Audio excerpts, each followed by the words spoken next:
Ano nga bang kailangan gawin ni Wembanyama para maging greatest of all time? Hindi ng kanyang era, hindi bilang best international player at hindi lang bilang isang best all-around center, kundi bilang GOAT sa buong history ng NBA. At para magawa niya yan, kailangan niyang tungtungan ng mahaligi na bumago sa itsura ng basketball. Sila Michael Jordan, LeBron James, Kareem Abdul-Jabbar, Magic, Bird at marami pang iba. Mga basketballistang humubog sa iba't ibang henerasyon ng liga. Kaya kung gusto ni Wembanyama na maungusan sila, ano nga ba ang kailangan gawin niya? Tara't pag-usapan natin yan.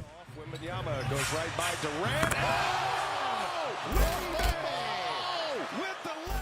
Bawat isa sa mga GOAT candidates sa NBA, masasabi nating nagdumi na individually sa kanilang mga era. Si Jordan merong mga season na hindi talaga siya mapigilan. Si LeBron naman, halos isang dekadang sinolo ang NBA Finals. At si Kareem, 2 dekadang pinagharian ng NBA ng may 6 na MVP awards. Kaya para maihanay si Wembanyama sa mga manlalarong yan, kailangan niyang patunayan na kaya niyang pagharian ng liga ng mahabang panahon. Multiple MVP awards, hindi isa, hindi dalawa. At least 3 MVP trophies ang kanyang mailista. At kung hindi siya manalo ng kahit isa sa kanyang buong karera, wala na tayong dapat pag-usapan pa. At bukod sa MVP, ang bilang din ng kampyonato na maiuwi niya ay mahalaga. Si Jordan may 6, ganun din si Kareem. Si LeBron naman may 4 at si Magic naman ay may 5. At ang punto dito, ang greatness sa sport na ito ay nakatali pa rin sa bilang ng kampyonatong maiuwi mo. At dapat klaro sa liga na ikaw ang naging dahilan at naging numero 1 ng prangkisang nire-representa mo. 4 or 5 siguro para sa San Antonio. Yan ang kailangan ni Wemby para maging parte ng GOAT debate na ito. Pero alam nyo, kakaiba si Wembanyama sa mga manlalarong inihahambing natin sa kanya.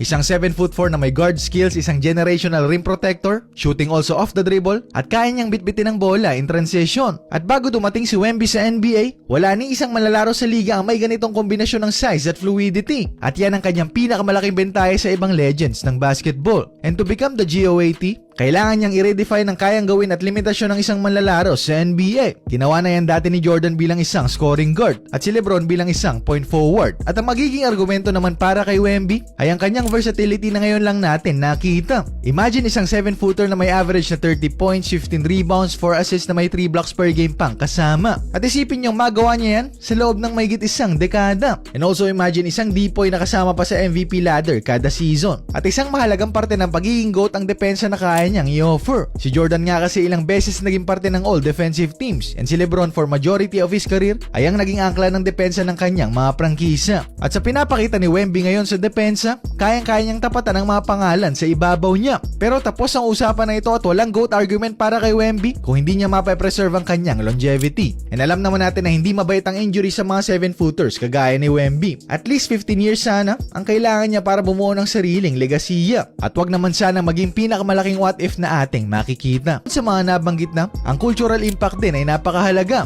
Tulad kung paano pinasikat ni Jordan ng basketball or kung paano binago ni Curry ang opensa at sistema ng basketball team sa mundo. Kailangan ng malaking impluwensya ni Wemby sa sport na ito. And with his skillset, alam kong kayang-kaya naman niyang gawin ito. 'Di ba? Para sa iba, maaaring masyado pang maaga para atin itong pag-usapan. Pero hindi ko lang talaga mapigilan na tignan ang potential ni Wemby na maaari nating masilayan.